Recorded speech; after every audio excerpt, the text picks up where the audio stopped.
দুর্নীতি, লুটপাট এমন কিছু বাকি নাই যে তারা করেনি। গণ অভ্যুত্থানে আন্দোলনের মাস্টারমাইন্ড কে বা কারা?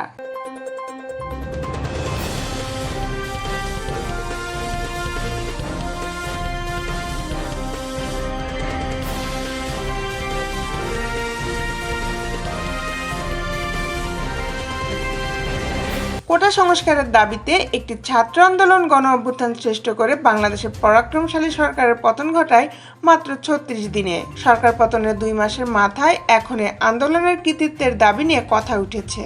আলোচনা হচ্ছে আন্দোলনের মাস্টারমাইন্ড কে বা কারা সেটি নিয়ে। নিউ ইয়র্কের প্রধান উপদেষ্টা ছাত্রদের বিশ্বমঞ্চে পরিচয় করে দেওয়ার পর বিষয়টি নতুনভাবে সামনে এসেছে।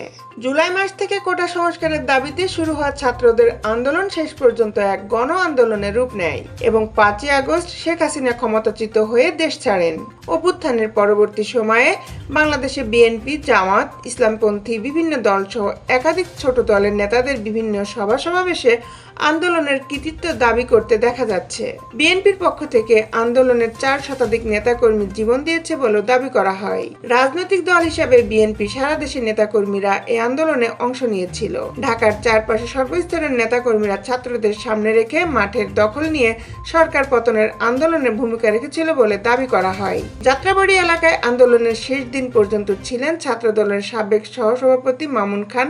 তিনি বলেন, এই আন্দোলনে সব শ্রেণীর মানুষ মাঠে নেমেছিল, তাই কাউকে এককভাবে মাস্টারমাইন্ড বলা অনুচিত। এখানে মাস্টারমাইন্ড ইত্যাদি যে আলোচনাগুলো যারা করছে তারা নিজেদেরকে বিতর্কিত করছে, ছোট করছে।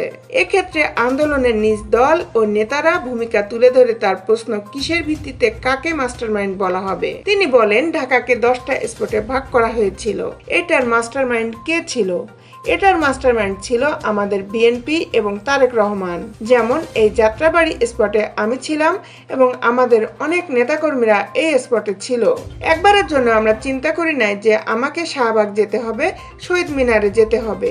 প্রকৃতপক্ষে মাস্টারমাইন্ড বলতে হবে শহীদ সাইদকে, মুগ্ধকে, ছাত্রদলের আকরামকে।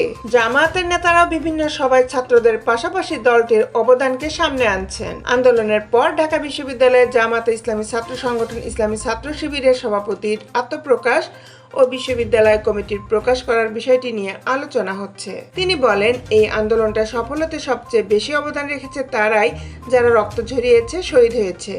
কারণ তাদের রক্ত বা মৃত্যুর পর যে অনুপ্রেরণা, যে সাহস, যে স্পৃহা আমাদের মধ্যে ছিল, এটা মনে হয় অন্য কোনো কারণে আমাদের মধ্যে আসতো না। ছাত্র নির্যাতনের প্রতিবাদে মাঠে নামে দেশের আপাময় জনতা, সাধারণ মানুষ, প্রতিবাদ করে শিক্ষক, পেশাজীবীরা। বৈষম্য বিরোধী ছাত্র আন্দোলনের অন্যতম সমন্বয়ক আব্দুল হান্নান মাসুদ বলেন, সব মিলিয়ে এ দেশের মানুষ ক্ষুব্ধ ছিল এ সরকারের উপর। একটা সুযোগ খুঁজছিল এ সরকারকে ক্ষমতাচ্যুত করার জন্য। সেই ক্ষমতাচ্যুত করার জন্য এদেশের মানুষ যখন একসাথে রাস্তায় নেমে এসেছে, তখন সরকারের পতন ঘটেছে। এটা পরিকল্পিত ছিল না, কেউ মাস্টারমাইন্ডও ছিল না। 36 দিনের গণ আন্দোলনের দ্বিতীয় পর্যায় শুরু হয় 18 জুলাইয়ের পর। এ পর্যায়ে সরকারের ছাত্রদের উপর হামলা, মামলা ও গুলির পর 9 দফা থেকে 1 দফার আন্দোলন সৃষ্টি হয়। এ ব্যাপারে বৈষম্য বিরোধী ছাত্র আন্দোলনের অন্যতম সমন্বয়ক এবং বর্তমানে উপদেষ্টা নাহিদ ইসলাম বলেন, একেবারেই এটা আমরা যারা স্টুডেন্ট ছিলাম বিভিন্ন বিশ্ববিদ্যালয়ের তারা সমন্বয় করেই এ আন্দোলন পরিচালনা করেছি। হ্যাঁ, এ আন্দোলনে তো বিভিন্ন শ্রেণী পেশার দল মতের রাজনৈতিক বিভিন্ন সংগঠনের কর্মীরা কিন্তু অংশগ্রহণ করেছে। তার মানে এই না যে তাদের সাথে কোনো ধরনের যোগাযোগ বা কোনো ধরনের পরিকল্পনার ভিতর থেকে এই অভ্যুত্থান হয়েছে। দেশের আপডেট নিউজ পেতে আমাদের সাথেই থাকুন।